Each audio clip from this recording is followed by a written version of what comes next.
Operation सिंदूर के तहत भारतीय सेना ने सटीक हमलों में पाकिस्तान और पीओके में 9 प्रमुख आतंकवादी ठिकानों को तबाह कर दिया।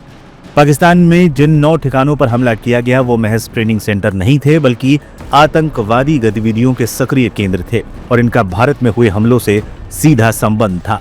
7 मई 2025 को शुरू किए गए ऑपरेशन सिंदूर को भारतीय सेना, नौसेना और वायुसेना ने अंजाम दिया, जिसमें लश्कर-ए-तैयबा, जैश-ए-मोहम्मद और हिजबुल मुजाहिदीन से जुड़े बड़े ठिकानों को निशाना बनाया गया था। भारत की ओर से जवाबी कार्रवाई पहलगाम आतंकी हमले के 15 दिनों के भीतर की गई। हमले में 100 से ज्यादा आतंकियों के मारे जाने की खबर सामने आई है। पाकिस्तानी प्रधानमंत्री शहबाज शरीफ ने भी भारत की ओर से बरपाए गए कहर को स्वीकार किया है और बताया कि इस हमले में भारत के 80 विमान शामिल थे। दावा किया जा रहा है कि राफेल जेट के बेड़े ने पाकिस्तान के अंदर घुसकर ये हमले किए, हालांकि इसकी कोई आधिकारिक पुष्टि नहीं हुई है। इस बीच एक और खबर सोशल मीडिया पर तैरने लगी, जिसको लेकर काफी ज्यादा चर्चा है। दावा किया गया कि राफेल जेट उड़ाने वाले पहले भारतीय हिलाल अहमद ने ऑपरेशन सिंदूर में अहम भूमिका निभाई थी। इससे जुड़ा एक पोस्ट सोशल मीडिया पर वायरल हुआ, जिसे खुद असदुद्दीन ओवैसी ने भी रिपोस्ट किया। पोस्ट में लिखा था, राफेल जेट उड़ाने वाले पहले भारतीय हिलाल अहमद हैं। वो कश्मीरी मुसलमान हैं। उन्होंने ऑपरेशन सिंदूर में अहम भूमिका निभाई थी। राफेल जेट उड़ाने वाले पहले भारतीय थे हिलाल अहमद। दक्षिण कश्मीर के अनंतनाग के रहने वाले हिलाल अहमद भारतीय वायुसेना के अधिकारी हैं, जो 1988 में एक लड़ाकू पायलट के रूप में एयरफोर्स में शामिल हुए थे। उन्होंने मिराज 2000 और मिग-21 जैसे विमानों पर 3000 से अधिक दुर्घटना मुक्त उड़ान घंटे बिताए हैं। हिलाल अहमद को उनकी सेवा के लिए वायुसेना पदक और विशिष्ट सेवा पदक भी मिल चुका है। अहमद ने 2020 में राफेल जेट कार्यक्रम में महत्वपूर्ण भूमिका निभाई थी। वो 27 जुलाई 2020 को फ्रांस से जेट विमानों को लेकर उड़ने वाले भारतीय पायलटों में से एक बताए जाते हैं। एक्स पर कुछ दावे किए जा रहे हैं कि ऑपरेशन सिंदूर में भी उनका हाथ था, हालांकि इसका कोई सबूत नहीं है और न ही इसकी कोई आधिकारिक पुष्टि हुई है। बताते चले, गुरुवार को एक अहम सर्वदलीय बैठक भी बुलाई गई थी, जिसमें तमाम पार्टी के नेता पहुंचे थे। बैठक के बाद असदुद्दीन ओवैसी ने मीडिया को संबोधित किया था। सर, आज के ऑल पार्टी मीटिंग में मैंने कॉम्प्लीमेंट किया हमारी आर्म फोर्सेस को और भारत सरकार को कि उन्होंने एक ऑपरेशन सिंदूर को अंजाम दिया। मैंने अपनी बात में ये कहा कि एक इंटरनेशनल कैंपेन हमको चलाना चाहिए टीआरएफ के खिलाफ, और खास तौर से सिक्योरिटी काउंसिल इसको डेजिग्नेट करे और हमको यूनाइटेड स्टेट्स ऑफ अमेरिका को ये बताना है कि वो अपने ही मुल्क में इसको फॉरेन टेररिस्ट ऑर्गेनाइजेशन डेजिग्नेट करे।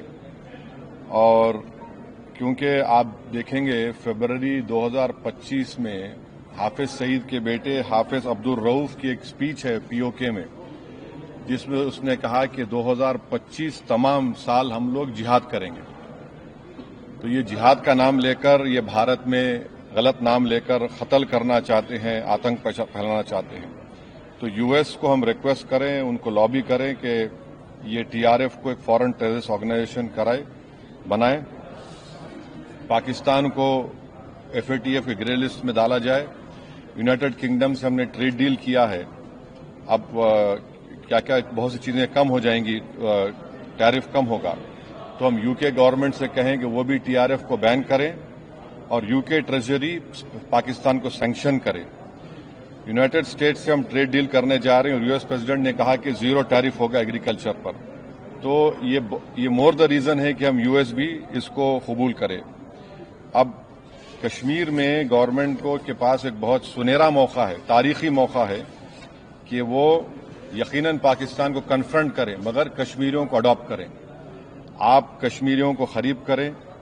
और खास तौर से मैंने कहा कि जो पूंछ में जो लोगों की मौत हुई, सिविलियन लोगों की, और उरी में जो लोग जख्मी हुए, जिनके घर को नुकसान पहुंचा, गवर्नमेंट उनको टेररिस्ट विक्टिम का ऐलान करे, क्योंकि पाकिस्तान शेलिंग में उनकी मौत हुई है, और सिक्योरिटी रिलेटेड एक्सपेंडिचर के तहत मरने वालों को एक्सग्रेशिया दे और सरकार उनका घर बना के दे।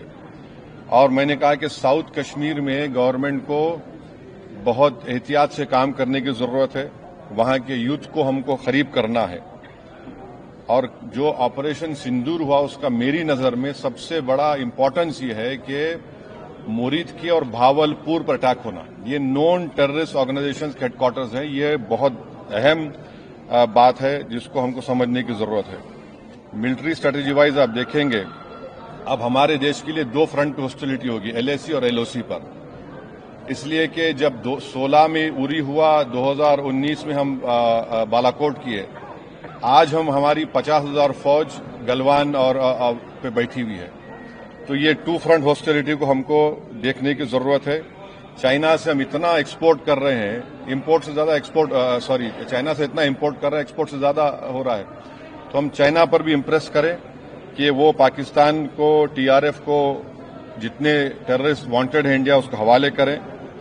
और गवर्नमेंट से मैंने गवर्नमेंट से कहा कि आपने अच्छा जवाब दिया OIC को, और तुर्किया को हमको समझाना है कि तुर्किया पूरे विश्व में एक ऐसा कंट्री है जो अपने ही देश में जो टेररिस्ट ऑर्गेनाइजेशन है कर्ड्स, उनको बॉम्ब करता है।